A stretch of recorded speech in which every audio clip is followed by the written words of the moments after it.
से खबर में नादिया मिर्जा में खुश आमदीद। पीटीआई सियासत का महवर इस पर बेशक पीटीआई बनी हुई है, लेकिन पीटीआई को अगर ब्रॉडर पर्सपेक्टिव्स में देखें तो उनको मुझे लगता है समझ ही नहीं आ रही कि उनको करना क्या है। पीएमएलएन कहती है कि वो इंतशार की सियासत कर रही है, इंतशार पार्टी है। मैं इंतशार तो शायद ना कह सकूं, लेकिन कन्फ्यूजन का शिकार ज़रूर है। पूरी एक कैंपेन चलती रही कि खान साहब ने कह दिया है सिविल नाफरमानी करनी है, कोई यौम शोहदा मनाना है, 14 दिसंबर से ऑनवर्ड सिविल नाफरमानी करनी है, लेकिन उससे पहले मुज़ाकरात भी करने हैं।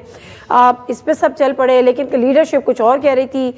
बानी पीटीआई जेल से कुछ और बता रहे थे, उनकी बहन हलीमा खान साहबा हमें कुछ और बता रही थी, वही जो बता रही थी जो बानी पीटीआई कह रहे थे। अब मामला यहाँ पर यह है कि अली अमीन गंडापुर साहब जो कि सीएम है, और उससे पहले भी हमने 24-26 नवंबर में भी देखा, उसके बाद जो इतनी कॉन्ट्रडिक्टरी स्टेटमेंट्स दोनों पार्टीज के अपने लीडर्स की तरफ से आने लगी, वो भी बड़ी एक कंफ्यूज थी और कंफ्यूजन का शिकार थी। अली अमीन गंडापुर साहब ने आज इंटरनेशनल मीडिया के कुछ जर्नलिस्ट वगैरह बात की, उसके दौरान उन्होंने डेफिनेटली बात की, और जो सिविल नाफरमानी पर जो पीएमएलएन ने स्टैंड लिया हुआ था कि जी हमारे पर तलवार लटकाई भी है कि आप मुज़ाकरात करें वरना हम सिविल नाफरमानी की तरफ जाएंगे, उसको लेकर आज वज़ीर आला खैबर पख्तूनख्वा क्या कह रहे थे, जरा सुनिएगा।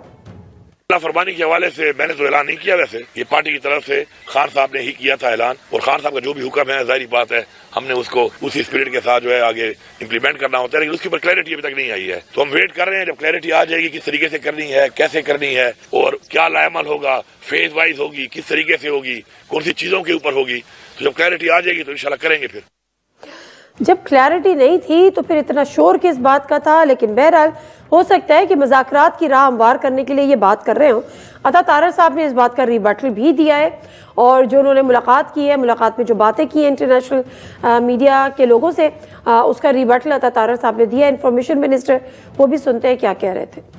जो गुमराह कुन ब्रीफिंग फॉरेन मीडिया को भी दी जा रही है वो झूठ पे मबनी है, उसमें कोई उसका हकायक से दूर दूर तक कोई ताल्लुक नहीं है। जो बड़के मारने का सिलसिला, धमकियां देने का सिलसिला, इल्जाम लगाने का सिलसिला, ये आज से जारी नहीं है। इनके लीडर का भी यही वतीरा था, जो 9 मई आपने किया ना, कौम को कभी भूलने नहीं देंगे। ट्रायल्स मुकम्मल होंगे 9 मई की, ये कन्विक्शंस की तरफ जाएंगे। आपने झूठ पे झूठ बोला, आर्टिफिशियल इंटेलिजेंस के जरिए आपने जो है वो इमेजेस पूरी दुनिया में फैलाए। ये बहरहाल उनका रिबटल देना था, उन्होंने रिबटल दे दिया, झूठ के सिलसिले बढ़ के जो भी था। अब मामला यहाँ पर यह है कि 2-3 पॉलिटिकल पार्टीज हैं और सब एक दूसरे के आमने सामने हैं। जेयूआई जिसको मनाया गया कि जी आप हमारे मुतालबात माने, उन्होंने अपने मुतालबात रखे, उनको कॉन्फिडेंस में लेकर 26 यानी तरमीम पास करवाई गई, और उसके बाद जो उनकी शर्त थी, यानी शर्त से मतलब उनकी जो शिक थी मदारिस की रजिस्ट्रेशन को लेकर, उस पर सदर ने जब साइन करने का वक्त आया तो फिर उसको एतराज़ात लगाकर वापस कर दिया। वो मामला अभी एक डेडलॉक का शिकार है। अब कहा यह जा रहा है कि 17 दिसंबर को अगर इजलास बुलाएंगे उसमें देखिए कि क्या शक्ल सामने आती है। लेकिन दूसरी तरफ पीएमएलएन और पीटीआई डेफिनेटली यहाँ पर मसले हैं। वो कह रहे हैं मुज़ाकरात कर लें, पीएमएलएन कर रही है, हमें हैरत है कि क्यों मुज़ाकरात के लिए तैयार हो गए, अभी वो उस पर गौर व खौज के लिए टाइम मांग रहे हैं। फिर आ जाते हैं पीपल्स पार्टी और पीएमएलएन, उनके दरमियान भी सब अच्छा नहीं है, लेकिन शायद इतना खराब भी नहीं है। यूसुफ रजा गिलानी साहब भी आज कहीं गुफ्तगू कर रहे थे, उनका शॉर्ट क्लिप भी जरा सुनते। पीपल्स पार्टी पहले दिन से वो हुकूमत में शामिल नहीं होना चाहती, तो इस वक्त अब सेकंड फेज में मैं नहीं समझता कि पीपल्स पार्टी शामिल है। पार्टी को तहफ़्फ़ुज़ात हैं, उस पर बात चल रही है, जब हतमी बात होगी आपके सामने पेश कर देंगे। हमने उनको बता दिया जो इन राइटिंग एग्रीमेंट इस पर अमल करते हैं। मैं समझता हूँ dialogue is the only answer.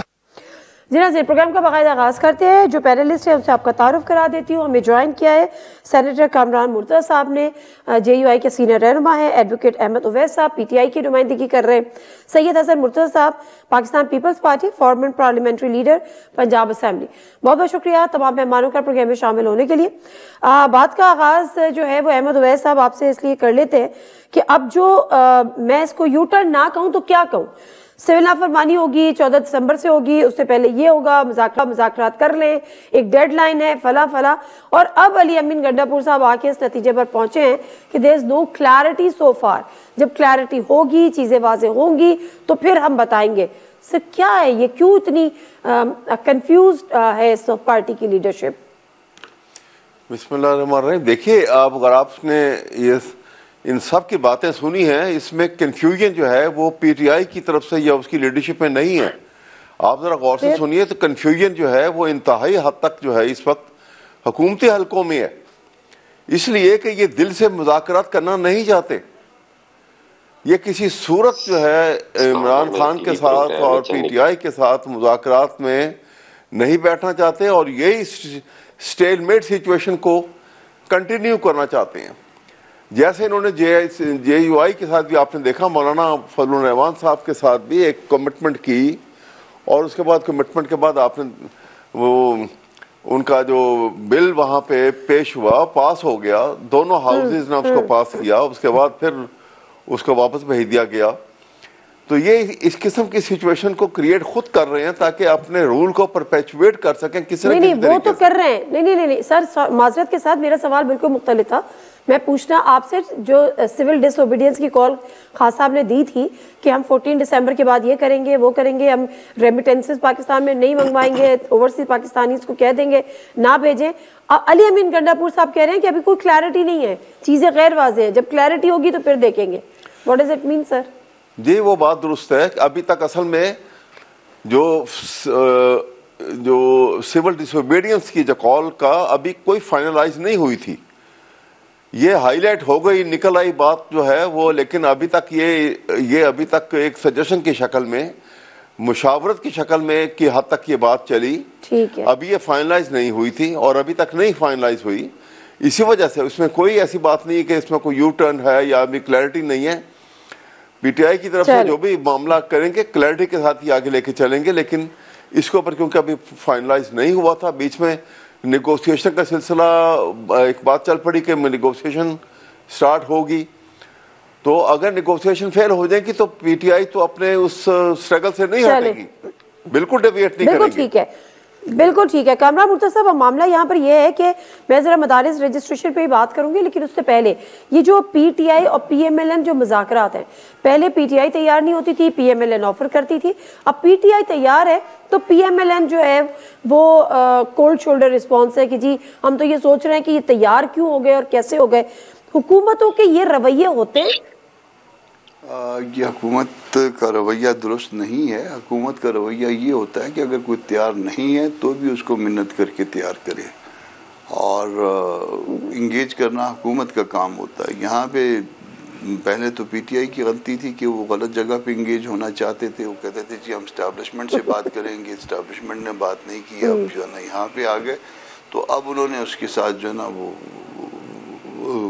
उनको जो है ना वो आगे पीछे करना शुरू कर दिया।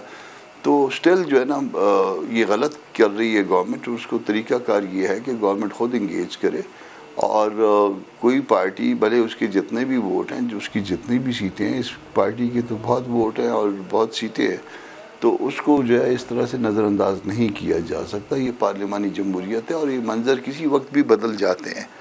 तो मशवरा मेरा यही है कि इसमें ना सिर्फ ये कि मुज़ाकरात हों, बल्कि जो है ना वो इसका नेट थोड़ा सा वसी कर लिया जाए, किसी और को भी बीच में बिठा लिया जाए, ताकि अगर किसी पार्टी ने कल जो है दूसरे पे इल्ज़ाम लगाना हो और वो इल्ज़ाम गलत हो, तो कम से कम ये कहा जा सके कि नहीं, गलती वाकई फ़लाँ पार्टी की थी, जो इसमें ये मैटर जो है मैच्योर नहीं हुआ। तो बात करना भी ज़रूरी है। किसी और से आपकी मुराद किसी और से मुराद? इसमें ऑब्जर्वर्स होने चाहिए, भले महमूद खान साहब को बिठा लें, किसी और साहब को बिठा लें, मतलब कम से कम ऐसा हो कि ये दोनों पार्टियां सिर्फ जो है ना अपनी लीडरशिप के अलावा जो है किसी और को भी इंगेज करें, किसी और को भी बुलवाएं, ताकि उनकी वो कम से कम इस बात को विटनेस करें कि क्या हो रहा है। और फिर कल जब आवाम को गवाही की ज़रूरत पेश आए कि किसने गलत किया था, दोनों पार्टियाँ अपना अलग अलग मौक़िफ़ ना रखें, कोई तीसरा मौक़िफ़ भी मौजूद होगा कि गलत अगर हुआ था तो किसने किया था। मगर यहाँ पे इमीडिएटली मुज़ाकरात शुरू होनी चाहिए। और ये जो बात अब ये कह रहे हैं कि जी इन्होंने जो अपना ये जो तहरीक शुरू करनी थी एक आध दिन के बाद एक नई, उसको जो है ना ये वापस लें, तो मेरा ख्याल है बेहतर है। इनकी इज़्ज़त भी इसी में है कि एक तो ये कामयाब नहीं होगी, पहले भी कामयाब नहीं हुई, और दूसरी जो है ना मुज़ाकरात और ये जो है ना ये सारा कुछ एक जगह पे नहीं चल सकता। बिल्कुल सही बात है। महमूद खान अचकज़ई साहब ने भी इनको यही मशवरा दिया था, हो सकता है उनके मशवरे को भी सीरियस लिया हो। ज़रा ये फरमाएगा सैयद हसन मुर्तज़ा साहब पीटीआई अगर पीपल्स पार्टी के हवाले से बात किए जाए तो जमहूरी रिवायात की अमलदार और अमलबरदार पता नहीं जो भी, और प्लस ये कि हमेशा जो है वो ये कहती है कि जी हम डायलॉग्स पे हम यकीन रखते हैं, इंगेज करने पे यकीन रखते हैं। 2014 का ये धरना था, पीएमएलएन की हुकूमत थी, उस वक्त हमने पीपल्स पार्टी का रोल भी देखा था। आज कहाँ है वो पीपल्स पार्टी? आपके इत्तेहादी है कि आप उनको ये नहीं कन्विंस कर सकते कि जी मुज़ाकरात करें, ये जो अदम इस्तेहकाम वाली सूरत हाल है, एक अजीब अनसर्टेनिटी, उससे निकालें इस गर्दाब से मुल्क को। बहुत शुक्रिया नादिया।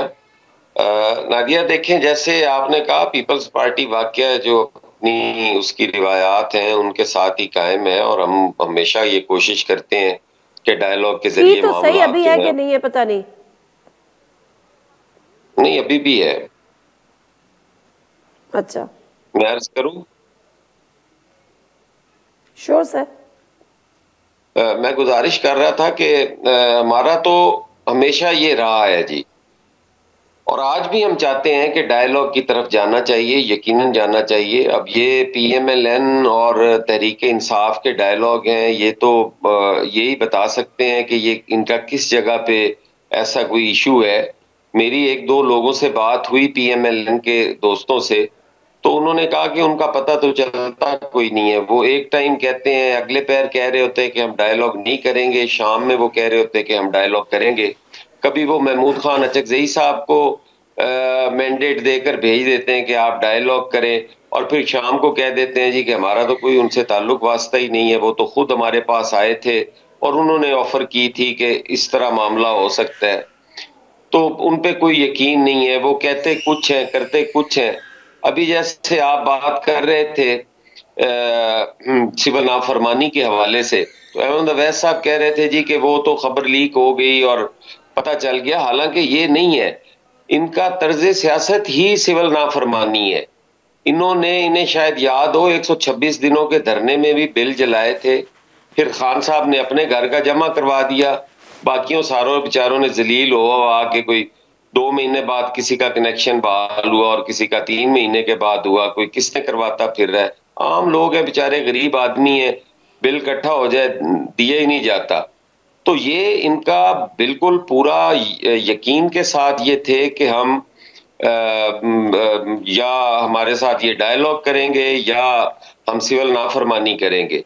तो अभी तक तो हुकूमत का मेरा ख्याल है ना डायलॉग का मूड नजर आ रहा है और ना ही इनकी सिविल फरमानी का उनको है कि ये कर लेंगे। तो इस तरह का इनका ये रवैया है। पार्लियामान के अंदर गौर अयूब साहब बैरिस्टर गौर साहब एक बात करते हैं, खान साहब की और बात हो रही होती है, अली अमीन गंडापुर साहब और बात करते हैं, अलीमा खान साहिबा और बात करती हैं, मिशाल खान साहिबा और बात कर रही होती हैं। तो इस किस्म का जो है ये खुद कंफ्यूज है, इन्हें पता नहीं कि हमने करना क्या है, हम कर क्या बैठे हैं, हम जा किस तरफ रहे हैं। जिनको अपना पता नहीं है उन्हें मुल्क का क्या एहसास होगा कि मुल्क किधर जा रहा है। हालांकि मुल्क इस वक्त बिल्कुल इंतशार की सियासत की पोजीशन में नहीं।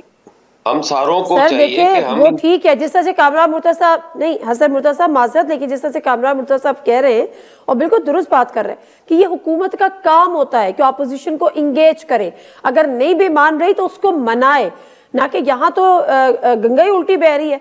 वो कह रहे हैं जी हम आ जाए, हमसे मुज़ाकरात कर ले, हमने मुज़ाकराती टीम भी तश्कील दे दी है। वो कह रहे हैं जी पता नहीं ये क्या करेंगे, पता नहीं, आप बकौल आपके कि जी वो ये कह रहे हैं कि यूं करेंगे। भाई आप करके तो देखिए ना, आप टेबल पे बुलाएं, उनको बिठाएं, उनसे बात करें, फिर अगर ये यू टर्न लेते हैं तो एक्सपोज होंगे। देखिए नादिया, आपको चाहिए था एक हुकूमत का कोई स्पोक्स पर्सन बुला लेते, वो आके हुकूमत की पोजीशन तो वाज़ेह करता। मैं हुकूमत नहीं हूँ, मैं पाकिस्तान पीपल्स पार्टी जरूर हूँ, हमने उन्हें वोट जरूर किया है, मुझे ऐसा नहीं है। मतलब बड़ी हैरत होती है, सदर का ओहदा आपके पास है, खैबर पख्तूनख्वा के गवर्नर आपके पास है, पंजाब के गवर्नर आपके पास है, सेनेट की चेयरमैनशिप आपके पास है, लेकिन आप गवर्नमेंट के नहीं है। हम गवर्नमेंट नहीं है, आप कैबिनेट में नहीं है। कैबिनेट होती है, आपको नादिया पता है, गवर्नमेंट कैबिनेट होती है और इन दोनों जमातों का पता नहीं चलता। मैं पीएमएलएन को भी कह रहा हूं, वो और ये एक ही सिक्के के दो रुख हैं। दोनों की जर्मिनेशन जो है वो अमरीत की छतरी तले हुई है, तहरीक इंसाफ और पीएमएलएन। इनका कोई समझ नहीं लगती एक ही सियासत का। ले ये नई मार्केट में आप नई बात लेकर आए बड़ी इंटरेस्टिंग बात लेकर आए। बट एनीवेज अगर आपके बयान चले एक सेकंड सर, एक सेकंड, मुझे दूसरे लोगों से भी बात करनी है और ब्रेक भी लेना है सर। 2 मिनट दे दें, मैं वापस आऊंगी आपकी तरफ, वापस आऊंगी। ब्रेक ले ले, ब्रेक से वापस आते हैं, जरा यहीं से कंटिन्यू करेंगे। जी नाज़रीन, प्रोग्राम में एक दफा फिर आपको खुशामदीद कहते हैं। अहमद उवैस साहब, आप इस पे कोई बात करना चाहें असर मुर्तज़ा की बात पे तो आप जरूर कर लीजिए, क्योंकि उसके बाद मुझे कामरान मुर्तज़ा साहब की तरफ जाना है, जरा मदारिस रजिस्ट्रेशन बिल के हवाले से बात करनी है। सूरत हाल ये भी सारी डिस्कशन जितनी हुई और आपने भी सुनी और ये सब जो बातें सामने आई हैं, इससे एक बात तो मुतरश्शे है, बिल्कुल क्लियर सामने है कि हुकूमत, इनको तो आप कह लें कि जी पीटीआई जो है ये कंफ्यूज है, ये इनकी तसलसल नहीं है और इनकी यूनिफॉर्मिटी नहीं है इनकी गुफ्तगू में। लेकिन आप गवर्नमेंट की साइड से देखें, क्या ये गुफ्तगू शनीद के लिए तैयार हैं? क्या ये अक्रॉस द टेबल बैठ के मामलात को हल करना चाहते हैं? Answer is absolutely no.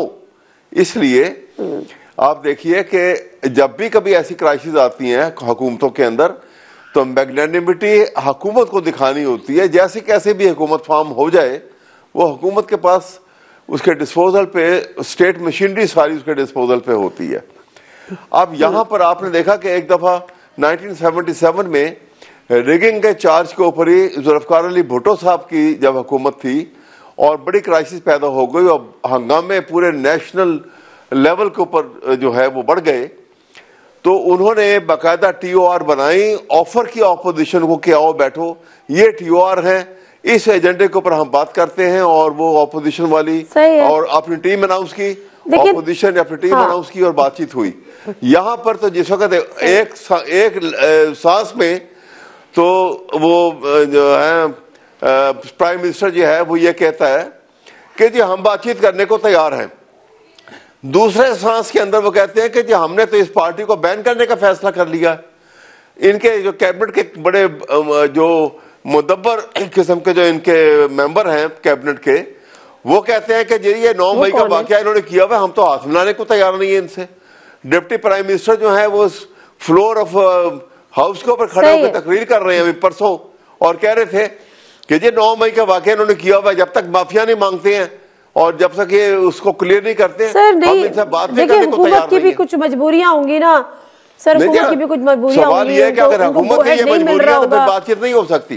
देखिए ना, बात बड़ी क्लियर है। सर आप तो पहले भी राजी नहीं होते थे। चले कामरान मुर्तज़ा साहब, अब जो मदारिस की रजिस्ट्रेशन वाला मामला है, PMLN की हुकूमत ने तो हाथ खड़े कर लिए। उनका जी हमने अगर इनसे बात की थी, हमने इनके साथ वादा किया था और एक मुआहदा किया था, तो हम तो उस पर कायम थे, हमने तो करा दिया जो करना था। अब सदर की कानूनी टीम में कर दिया है तो इसमें हमारा कोई लेना देना नहीं है।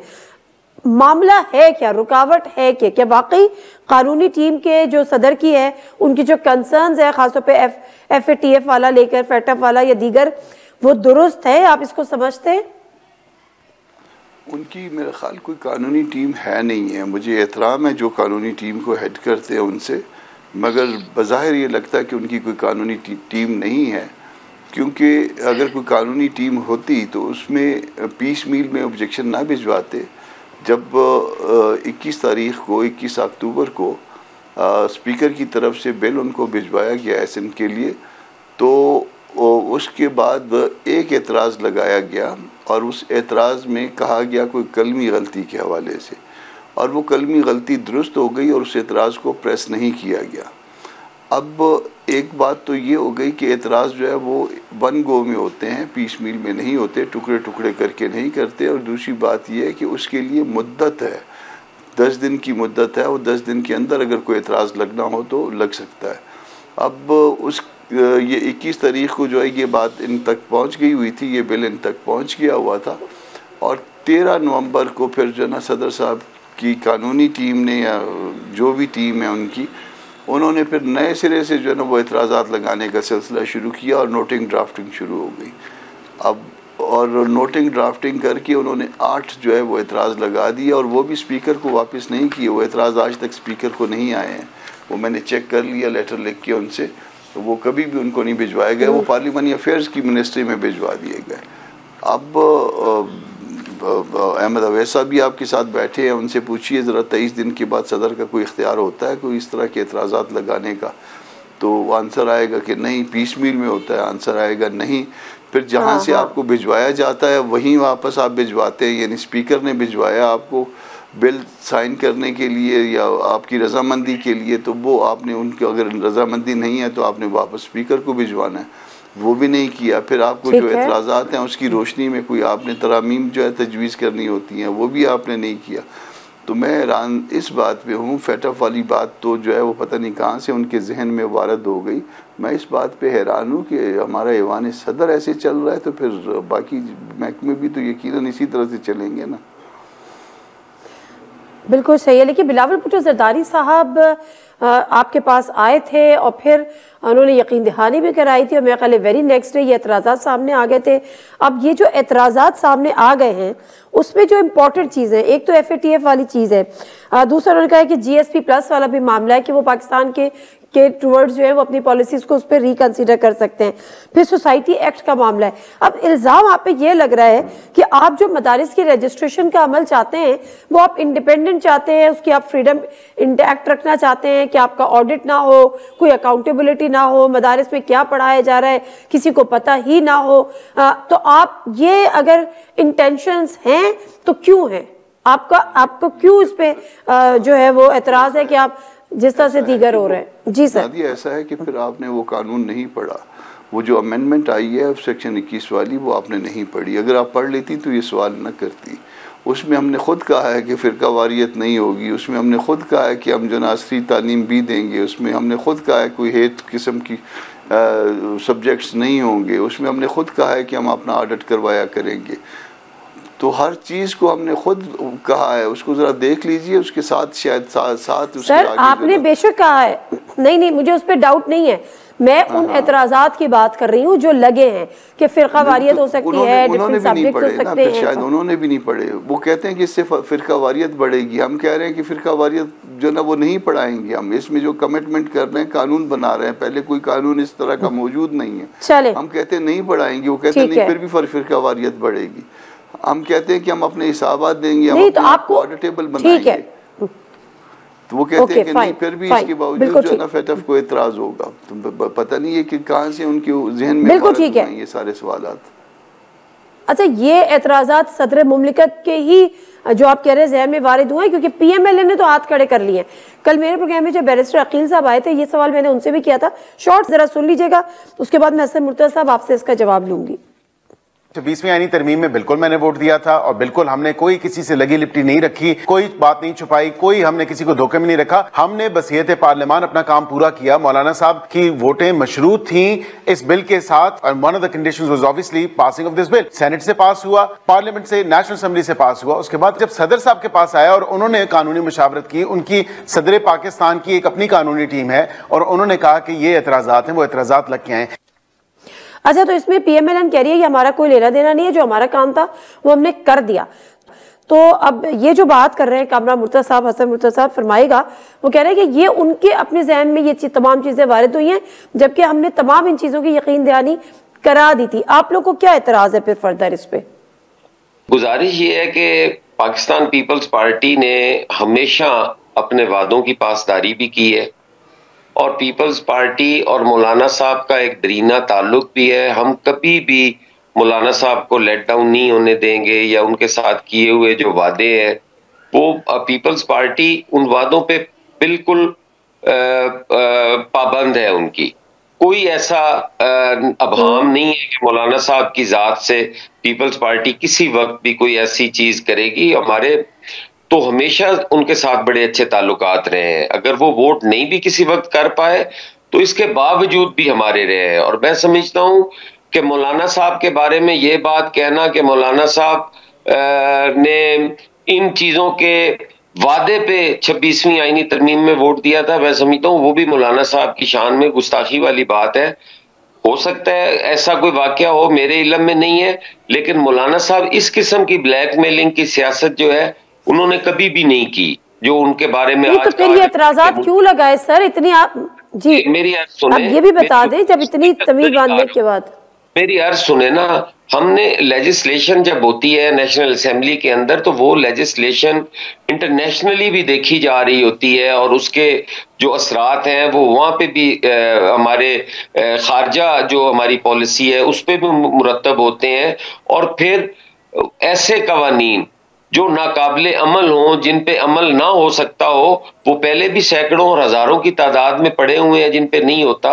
अगर कोई आईनी कानूनी सुकम है तो वो दूर करना मतलूब है, ना कि मौलाना साहब के लेजिस्लेशन के हवाले से कि वो हम नहीं करते।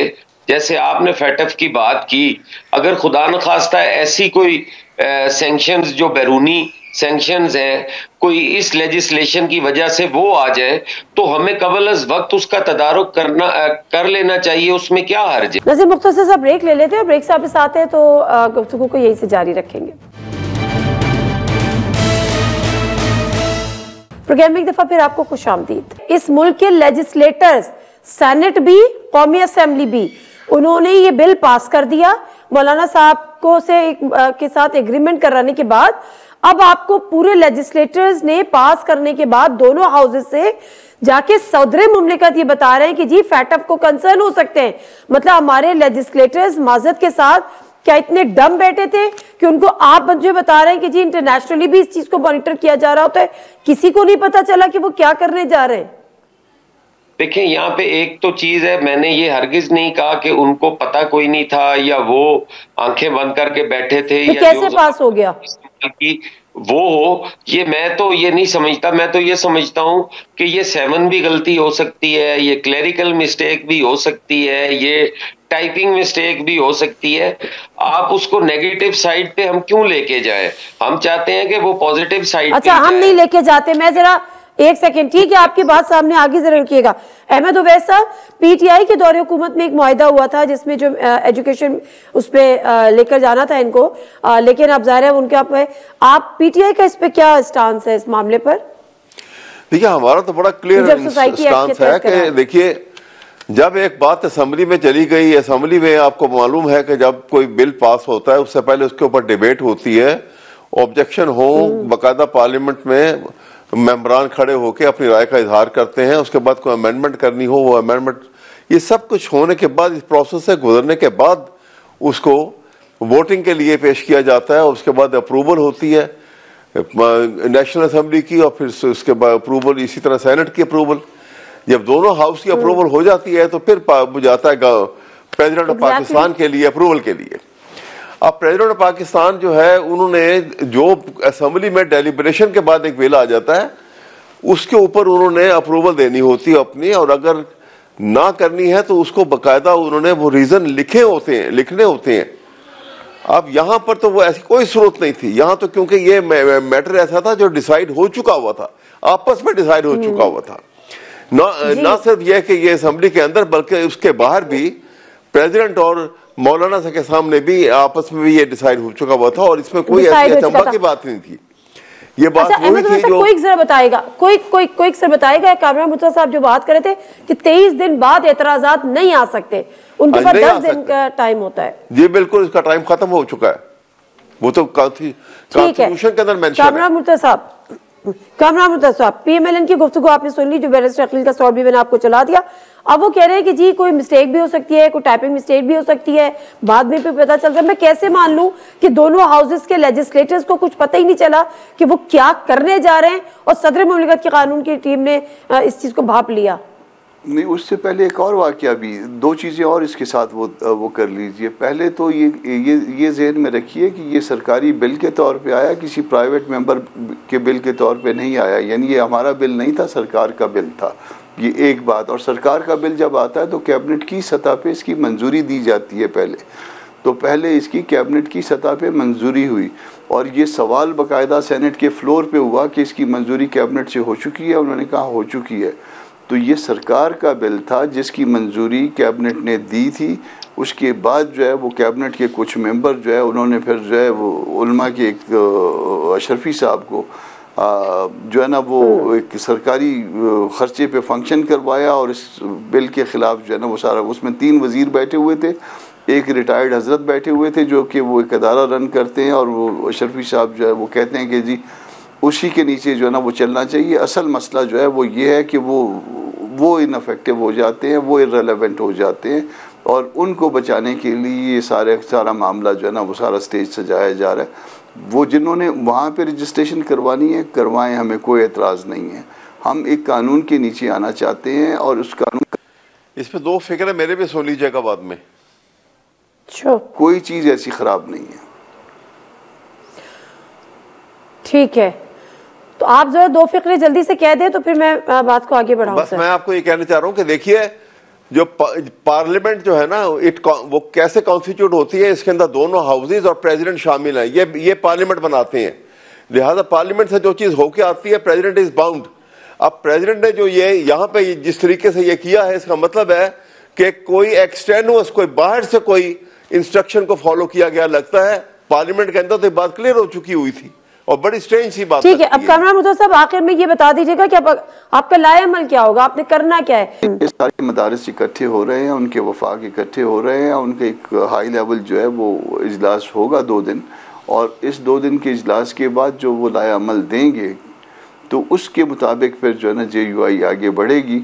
हम इन 2 दिनों का इंतज़ार कर रहे हैं, सोमवार का और मंगल का, तो जो भी फैसला हुआ तो इसके बाद इंशाल्लाह ताला। एनीवेज बहुत शुक्रिया सैयद हसन मुर्तज़ा साहब आपका भी, कामरान मुर्तज़ा साहब आपका भी, और अहमद उवैस साहब आपका भी। मामला तो होपफुली सेटल डाउन हो जाएंगे। 17 दिसंबर को इजलास तलब किया है, अब उसमें उम्मीद तो यही की जा रही है।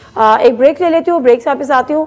ज़रा पाकिस्तान में इस वक्त सहाफ़त के क्या हालात है। अभी हाल ही में खबर आई कि जो 26 नवंबर और 24 नवंबर के जो धरना था उसकी कवरेज को लेकर, उस पर बातचीत को लेकर जो भी चीज़ें हुई, 150 के करीब FIRs कटी है। उसमें व्लॉगर्स भी हैं, सोशल मीडिया एक्टिविस्ट भी हैं, सहाफ़ी भी हैं, एंकर भी हैं। इस पर PFUJ के जो सदर हैं वो हमारे साथ मौजूद होंगे, अफजल भट्ट साहब, उनसे बात करेंगे। जी नाज़रीन, प्रोग्राम में एक दफ़ा फिर आपको खुश आमदीद कहते हैं। 24 नवंबर जो धरना था PTI का वो ख़त्म हुआ। 26 नवंबर के बाद से जो मुश्किलात हैं वो ख़त्म होने का नाम नहीं ले रही। एक तो PTI ने सबसे पहले अपना केस खुद ख़राब किया, कितनी हलाकतें हुई, उनके अपने बयानात में तज़ाद था, क्या हुआ क्या नहीं हुआ। उसके बाद जो बड़ी तादाद में लोग गिरफ्तार हुए, उनकी पैरवी करने भी PTI की क़यादत में से कोई वहाँ पर मौजूद नहीं था। अदालत ने कहा, ITC ने कि जी इनको दोबारा गिरफ्तार नहीं किया जाएगा, उनको रिहाई दी, ज़मानत पर बाहर से गिरफ्तार कर लिया। लेकिन PTI की क़यादत का कोई भी जो क़यादत है वो उनका नाम लेवा नहीं है। दूसरी तरफ अगर हम बात करें सहाफ़ियों के लिए, क्योंकि खबर आई जिसमें कहा गया कि पीका एक्ट के तहत सहाफ़ियों, व्लॉगर्स और एंकर पर्सन समेत 150 के करीब मुकदमात दर्ज किए गए। और वजह इस्लामाबाद में 24 नवंबर को D चौक एहतजाज के दौरान या उसके तनाजुर में FIA ने सहाफ़ियों, व्लॉगर्स और एंकर पर्सन समेत 150 से ज़ायद अफराद के खिलाफ पीका एक्ट के तहत कार्रवाई का आगाज़ कर दिया। अब ये वाली रिपोर्टिंग जो ख़ास तौर पर वो सहाफ़ी जो फील्ड से रिपोर्टिंग कर रहे होते हैं, जो यूट्यूबर्स हैं या जो सोशल मीडिया एक्टिविस्ट हैं, वो भी बहुत सारे कुछ का ताल्लुक ऐसा है कि वो फील्ड से कर रहे हैं, कुछ ये है कि घर बैठ के और अपने ड्राइंग रूम में बैठ के खबरें चला रहे होते हैं। लेकिन ये मामलात जो सहाफ़ियों की हद तक या एंकर पर्सन की हद तक कितने पेचीदा, कितने संजीदा ये मामलात आगे जाके हो सकते हैं, इस पर ज़रा हम गुफ्तगू करेंगे। और हमारे साथ अफजल भट्ट साहब मौजूद हैं, PFUJ सदर हैं, उनसे ज़रा गुफ्तगू करते हैं। अस्सलाम वालेकुम अफजल भट्ट साहब, बहुत शुक्रिया जी आपके टाइम का। अफजल भट्ट साहब, ये जो हम जो सहाफ़ी बरादरी और जो आपकी सहाफ़त है, ये जिस तनज़्ज़ुली का शिकार है या जिस इनसिक्योरिटीज़ का शिकार आने वाले दिन में एक इजाफा हो रहा है, चाहे हम उसको पाबंदियों के ज़िम्रे में कह दें, फेक न्यूज़ के ज़िम्रे में कह दें, या अब ये वाला जो कह दें, इस पे क्या आप लोगों ने लाएअमल इख्तियार कर रहे हैं या करने जा रहे हैं? बहुत शुक्रिया। देखें, ये एक बड़ी अलार्मिंग सिचुएशन है और इस सिचुएशन में हमेशा की तरह PFUJ जो है वो पूरी जुर्रत के साथ भी खड़ी है और होश के साथ भी खड़ी है। कल रात का वाक़या है कि जब हमने प्रेस रिलीज जारी की कि 150 लोगों के खिलाफ FIR हुई है, तो हमारे ग्रुप में मुख्तलिफ जो फेडरल एग्जीक्यूटिव काउंसिल के, उन्होंने कहा जी भाई आप शेयर करें FIR 150 लोगों की, अगर आपने ये जारी की है हमारे अंदर इतना क्रिटिसिज्म होता है। उन्होंने कहा जितने नाम हैं, जाहिर है कि आप जब खास तौर पर जिनके खिलाफ मुकदमात होते हैं या कोई डेथ टॉल होता है तो नाम के साथ होता है, ठीक है, तो यहाँ लिखा जाता है FIR में कि इतने नामालूम अफराद के खिलाफ काट दी गई है। उन्होंने कहा कोई ऐसी FIR भी दिखा दे हमारे अपने रैंक्स के अंदर। ये मैं व्यूअर्स को बताना चाहता हूँ कि PFJ या जर्नलिस्ट बॉडीज बहुत केयरफुली चलती है। फिर हमने रिवाइज प्रेस रिलीज जारी की कि थोक के हिसाब से FIR हो गई हैं, ठीक है जी, हमारे पास फिगर नहीं है। आपने जरा सेफ प्ले किया। जाहिर है, ये मैं ये बताना चाहता हूँ कि हम जिम्मेदार लोग हैं, ठीक है, हम कोई गैर जिम्मेदाराना तरीके से काम नहीं करते। बहरहाल कि FIR एक बंदे के खिलाफ हो या 150 बंदे के खिलाफ हो, हम हमेशा PFJ का स्टांस है कि हम लीगल कोर्स को कभी अपोज नहीं करते। लेकिन FIR ने किया क्या है, भले एक बंदा है, 8 है, 10 है, मैं उनकी बात तादाद पे नहीं जाता, हमने क्लैरिफिकेशन अपनी जारी कर दी रात। अच्छा, मसला यह कि पीका एक्ट कहता क्या है, हालांकि हम उसको ब्लैक लॉ करार दे चुके हैं, लेकिन जाहिर है वो इम्प्लीमेंट है इस वक्त। वो कहता है कि अगर किसी के खिलाफ कोई कंप्लेंट आएगी तो पहले उस कंप्लेंट के हवाले से उसको नोटिस जारी किया जाएगा जिस जर्नलिस्ट के खिलाफ या आम शहरी के खिलाफ। Exactly. जो है वो उससे जर्नलिस्ट आप उसको टाइम तो देंगे ना, स्पेस तो देंगे, नोटिस जारी करेंगे, वो आएगा आपको मुतमईन करेगा, दूसरा जारी करेंगे। अगर वो मुतमईन नहीं करता या नहीं आता तो फिर आप उसकी कंप्लेंट को इंक्वायरी में तब्दील कर देते हैं। इंक्वायरी की अपनी तहकीक करते हैं कि यार ये जो दरखास्त आई है या जो इल्ज़ाम लगाया गया है इसमें कुछ सदाकत है या नहीं है। अगर इंक्वायरी में ये साबित हो जाए कि जिसके पर ये इल्ज़ाम है तो फिर FIR का तीसरा मरहला आता है, ठीक है। अब ये है कि इसमें एक बड़ा नाम आसिफ बशीर चौधरी साहब का भी है, ठीक है, वो कल हमारे साथ इजलास में भी मौजूद थे। हरमीत सिंह जो एंकर पर्सन है, अच्छा, तो वो RIJ के जनरल सेक्रेटरी भी हैं। तो कल हमने उनसे पूछा, उन्होंने कहा जी मुझे तो सिर्फ अखबारी खबर से पता चला कि मेरा नाम जो है FIR में है, ना मुझे कोई नोटिस हुआ, ना मुझे बुलाया गया, ना अभी तक पता है कि मुझे किस मुकदमे में रखा गया है। वो उसने FIR की तलाश के लिए FIA से भी रब्ता किया और बहुत से रिपोर्टर से भी जिन्होंने ये खबर जारी की थी। तो इसलिए हम ये समझते हैं कि मादर पिदर आज़ाद नहीं है, जर्नलिज्म को मादर पिदर आज़ादी का नाम नहीं है। लेकिन जो मुल्क के लॉ हैं, अगर लॉ के जो रखवाले हैं, जो कानून के रखवाले हैं, जिनका काम कानून पर अमल दरामद कराना है, वो अगर कानून का इस्तेमाल भी गैर कानूनी तरीके से शुरू कर दें, मामला यहाँ से शुरू होता है। हमने उनको उस वक्त भी मिसाल दी। लेकिन ना मामला तो मतीउल्लाह की गिरफ्तारी से भी शुरू हुआ था ना सर। देखें उस वक्त भी हमने हुकूमत से भी और मुतल्लिका हुकाम से बात की कि भाई अगर मतीउल्लाह जान की खबर पे आप समझते हैं कि उसकी खबर गलत है तो खबर गलत होने के हवाले से मुल्क की कवानीन मौजूद है। लेकिन ये कहाँ का इंसाफ है कि एक बंदा जो सिगरेट तक नहीं पीता आप उस पर आइस डाल दें, आप उस पर एक्सीडेंट का केस डाल दें। बहरहाल उस हवाले से गवर्नमेंट ने हमारी बात सुनी भी और कोऑपरेट भी किया। अब भी हमारा गवर्नमेंट के सामने ये स्टांस है कि हम कोई किसी जो फेक न्यूज़ लेकर चलते हैं, जो पॉलिटिकल पार्टीज का एजेंडा लेकर चलते हैं, जो हुकूमत का एजेंडा लेकर चलते हैं, ये 40-50 लोग हैं जिन्होंने जर्नलिस्ट की कैप पहनी हुई है।